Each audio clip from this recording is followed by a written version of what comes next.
terus dibawain kayu gitu mau dibalok. Terus dari belakang itu ternyata banyak yang kenal ayah saya karena ayah saya itu dulu suka nolong orang. Jadi dia sebut nama ayah saya, jangan itu anaknya ini, begitu kan, sebut nama ayah saya. Nah, terus beneran, beneran. Nah, ternyata orang yang mau bunuh saya ini kenal sama ayah saya dan pernah ditolong. Ayah saya juga bekas preman ya.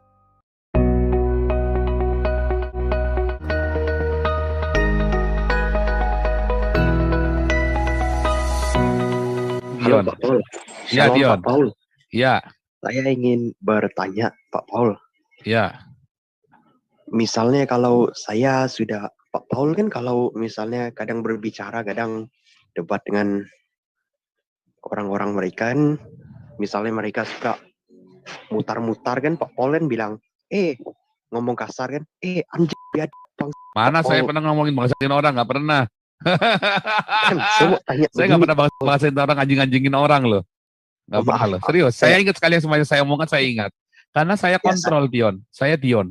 Dion, saya itu ya selalu, kalau saya ngomong, kalau saya walaupun saya ngomongnya keras, itu saya kontrol loh. Saya selalu pilih perkataan saya. Saya nggak pernah bilang anjing biad, apa anjing bangsa. Kalau biad, sering. Tapi kalau bilang bang anjing bangsa, itu nggak pernah saya. bajingan. Nah, tapi itu bukan ngomelin orang tertentu, tapi secara general, bukan langsung ngomongin ke orangnya anjing kau, nggak pernah bilang begitu. Tidak Ya Pak, pernah. Bang, saya ngomong itu secara general, karena di dalam firman Tuhan juga ada ini bangsa bajingan. Nah, Tuhan juga berkata begitu kan, iya. bangsa bajingan. Kan sama saja. Tetapi nggak pernah saya ketemu orang gitu, terus saya maki-maki dia gitu, anjing bangsa biadu, lancau, nggak pernah saya. Nggak pernah, nggak boleh juga. Itu saya kontrol. Nah, tetapi dalam ungkapan, ya, dalam ungkapan itu, saya misalnya nih maki-maki satu kelompok gitu kan, bang biar ini namanya kan, nah itu beda. Itu hal yang berbeda. Tapi kalau saya lagi ngomong sama kamu nih, ya kan, woi kau, bang anjing kau, nah nggak boleh saya ngomongin begitu, nggak boleh. Tapi kalau kita Iya Pak, lagi ada satu kelompok, kita sedang membicarakan itu, dan kita menggunakan satu bahasa eufemisme, ya kan, ungkapan, ini kan bang ya namanya ini kepar, ya kan, begitu, nanggap nggak? anggap Pak. Saya mau tanya. Karena kita kontrol, karena coba amatin deh kalau saya ngomong, nggak pernah saya maki-maki dia anjing kau lancau, nggak kayak orang Islam kalau maki-maki begitu coba lancau, wah, itu namanya maki-maki, itu namanya nggak boleh. Itu sudah hate speech. Ya. Iya. Oh kita kontrol, saya tahu hukumnya Eropa, saya tahu hukumnya hate speech itu artinya apa segala macam, ya kan. Nah, kita jaga semua, kita kontrol. Jadi kalau saya lagi keras itu memang sengaja lah, itu kita ini sedang ada ditonton orang banyak. Oh, kalau saya nggak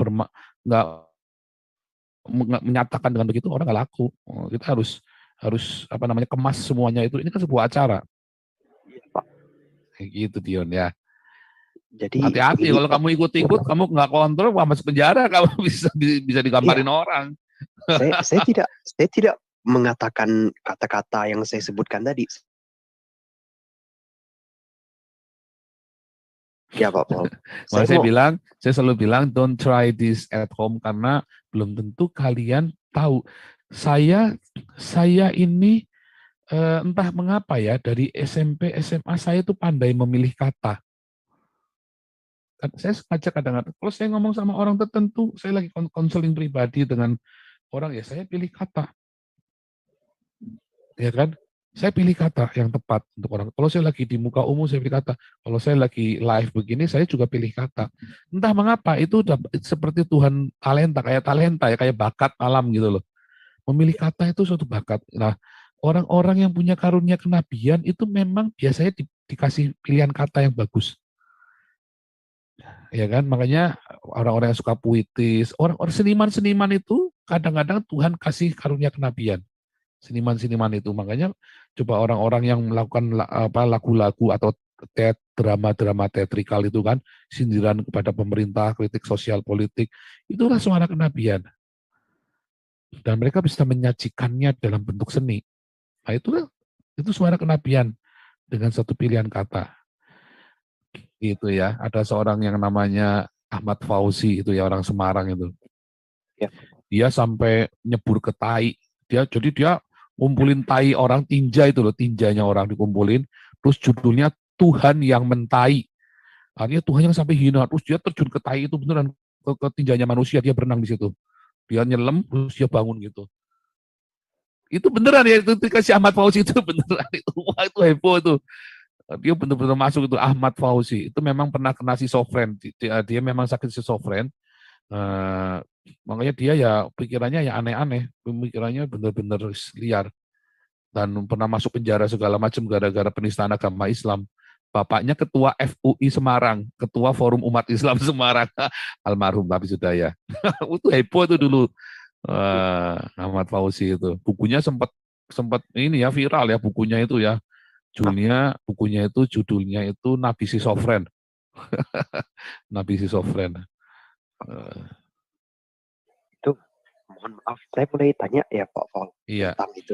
Apakah benar Pak Paul pernah masuk penjara dulu? Karena apa itu Pak?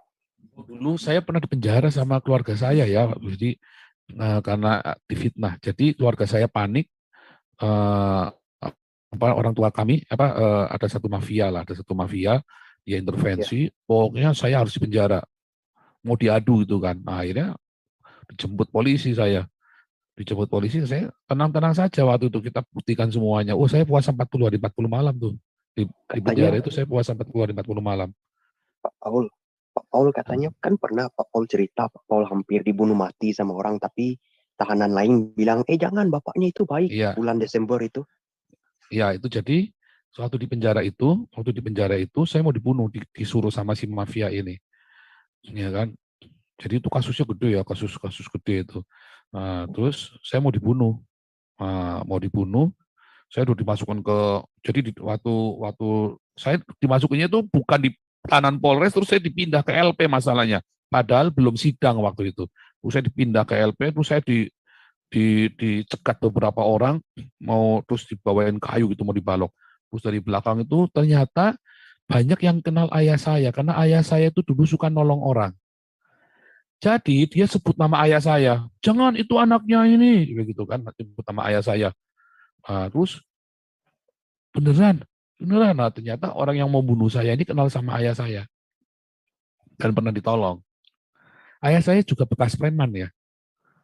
Ayah saya bekas preman waktu mudanya dan banyak nolong orang.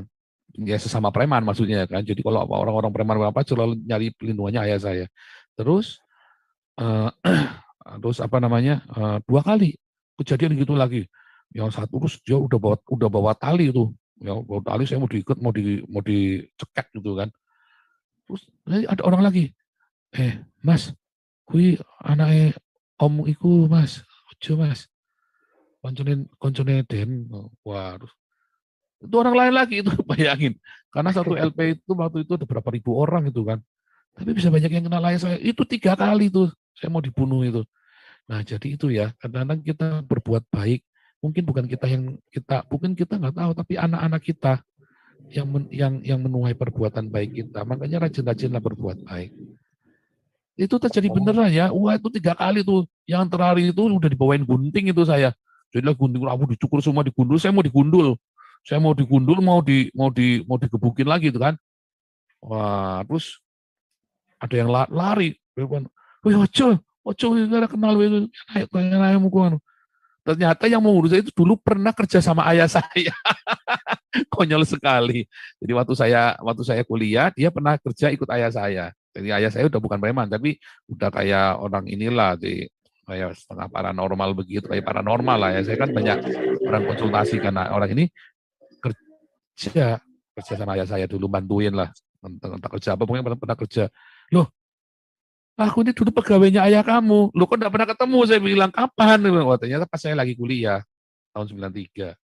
Saya kuliah kan, 93, 97. Jadi saya nggak pernah ketemu dia.